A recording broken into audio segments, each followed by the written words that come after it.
بسم اللہ الرحمن الرحیم۔ السلام علیکم۔ تو دوستو، بلاخر انجینئر محمد علی مرزا کی طرف سے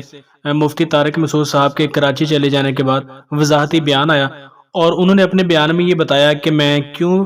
مفتی طارق مسعود صاحب کے ساتھ بات کرنے کے لیے سامنے نہیں آیا، یا میں نے کیوں جان بوجھ کر جو کلپ ہے وہ کسی بھی قسم کا ریکارڈ نہیں کروایا۔ انجینئر صاحب نے دو تین باتیں جو بتائی ہیں کہ میری شرائط پر عمل نہیں ہوا، ان میں جو پہلی شرط یہ تھی کہ میں نے کہا تھا کہ مفتی طارق مسعود صاحب اکیلے آئیں گے، اور اگر ان کو سیکیورٹی کا مسئلہ ہے تو سیکیورٹی گارڈ لے آئیں اور صرف ان کا کیمرہ مین ساتھ ہو۔ لیکن انہوں نے کہا کہ مفتی طارق مسعود نے آ کر کہا کہ 6-7 بندے میرے ساتھ ہوں گے اور 6-7 بندے آپ کی طرف سے بیٹھیں گے، اور پھر مل بیٹھ کر ہم جو ہے وہ تمام تر باتیں ڈسکس کریں گے۔ دوسری جو وجہ محمد علی مرزا صاحب نے بتائی وہ یہ تھی کہ جن ٹاپکس پہ میں نے بات کرنے کے لیے انہیں کہا تھا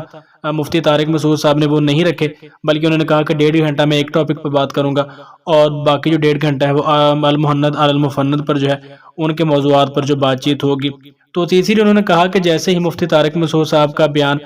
میڈیا پر آیا، ان کی ویڈیو وائرل ہوئی، تو سی ٹی ڈی کی طرف سے اس کے 2-3 گھنٹے بعد یا شاید 4 گھنٹے بعد مجھے کال موصول ہوئی، اور سی ٹی ڈی کے جو آفیشل ہیں جو آفیسر ہیں انہوں نے کہا کہ علی بھائی آپ اس بارے میں کوئی بھی بیان ریکارڈ نہیں کروائیں گے، کیونکہ جو حالات ہیں وہ اس بات چیت کے لیے سازگار نہیں ہیں۔ اور اس کے بعد مفتی طارق مسعود صاحب کے بارے میں انجینئر صاحب نے یہ بھی بتایا کہ ان کے پیچھے تو سی ٹی ڈی پولیس لگی ہوئی تھی، اور وہ سارا دن چھپتے چھپاتے پھرتے رہے، اور اس کے علاوہ وہ سارا دن جیلم شہر میں بھی نہیں تھے، پتہ نہیں کہاں چھپے بیٹھے تھے۔ تو دوستو یہ ساری باتیں اپنی جگہ ہیں، انجینئر صاحب کے جو بھی اعتراضات ہیں وہ اپنی جگہ، لیکن جب مفتی طارق مسعود صاحب آئے تھے انہوں نے بیان ریکارڈ کروایا اور کہا تھا کہ میں 48 گھنٹے تک موجود رہوں گا، اور انجینئر صاحب کی طرف سے کوئی بھی پازیٹیو بیان آیا تو میں مزید سٹے کر لوں گا۔ تو بات یہ ہے کہ انجینئر صاحب کے جو بھی اعتراضات تھے وہ اپنی جگہ، جو اختلافات تھے ان پر طارق مسعود صاحب کے بات پر وہ اپنی جگہ، لیکن ان کو کم از کم ایک بیان تو ریکارڈ کروانا چاہیے تھا نا۔ وہ یہی کہہ دیتے کہ جو شرائط میں نے رکھی تھی اس پر آپ نے عمل نہیں کیا، اس لیے یہ بات چیت نہیں ہو سکتی، آپ واپس چلے جائیں۔ لیکن انجینئر صاحب تو ایسے غائب ہوئے تھے کہ جیسے وہ یا تو جہلم شہر میں نہیں ہے یا پھر پاکستان سے ہی غائب ہو چکے ہیں۔ اور جب بیان ریکارڈ کرایا اور اس کے بعد جو 2 گھنٹے یا اس سے زیادہ کی جو ویڈیو نے ریکارڈ کروائی وہ بھی تب ریکارڈ کروائی جب مفتی طارق مسعود صاحب یہاں سے چلے گیا، اور اب انہوں نے ایک نئی بات کہہ دی ہے کہ اب اگر مفتی طارق مسعود صاحب آئیں تو جو باتیں میں نے کی ہیں، جو مطالبات رکھے ہیں ان پر عمل کرتے ہوئے ہیں، اور اس کے بعد بات چیت ہو سکتی ہے۔ بلکہ انہوں نے ایک نئی بات بھی سامنے رکھ دی ہے کہ میں ڈرا نہیں ہوں اور نہ ہی آپ سے ڈرنے والا ہوں، بلکہ آپ کو زیادہ شوق ہے تو پی ٹی وی پر آپ مناظرہ رکھ لیں، آفیشلی اجازت لے لیں، تو میں پی ٹی وی پر بیٹھ کر بھی بات کرنے کے لیے تیار ہوں۔ تو انجینئر صاحب سوشل میڈیا پر تو بیان ریکارڈ کروا نہیں سکے، اور مفتی طارق مسعود صاحب نے جو بھی بیان دیا تھا، جو بھی ویڈیو ریکارڈ کرائی تھی، ان کا تو جواب اس وقت انہوں نے دیا نہیں۔ تو اب جو پی ٹی وی پر بات چیت کرنے کا معاملہ ہے یہ کہاں تک آپ نبھا پائیں گے؟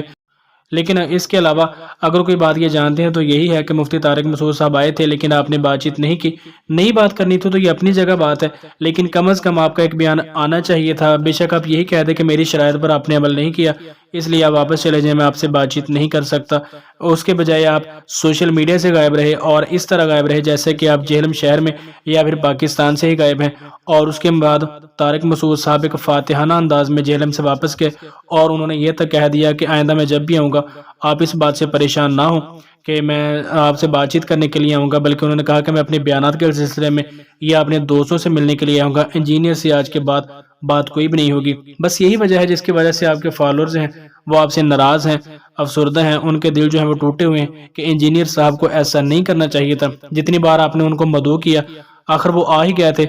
تو چلیں وہ بغیر بتائے ہی آ گئے، اچانک ہی آ گئے، تو کم از کم آپ ان کا ویلکم کرتے۔ اگر ویلکم نہیں بھی کرنا تھا تو اس کے جواب میں ایک ویڈیو ضرور اپلوڈ کرتے جس میں آپ بتاتے کہ میری شرائط پر عمل نہیں ہوا، اس لیے میں بات چیت نہیں کر سکتا۔ تو کم از کم کوئی یہ تو نہیں کہتا کہ انجینئر صاحب میڈیا سے غائب ہیں، منظر عام سے غائب ہیں، ڈر گئے ہیں، اور مفتی طارق مسعود صاحب ایک فاتح کی حیثیت سے یہاں سے واپس چلے گئے ہیں۔ تو دوستو آپ اس بارے میں کیا کہتے ہیں؟ آپ کا کیا رد عمل ہے؟ نیچے کمنٹ سیکشن میں مجھے ضرور بتائیے گا۔ اس کے علاوہ ویڈیو اچھی لگی ہو تو لائک کر دیں، چینل کو سبسکرائب نہیں کیا تو سبسکرائب لازمی کریں۔ ملتے ہیں کسی نیکسٹ ویڈیو میں، تب تک کے لیے اللہ نگہبان۔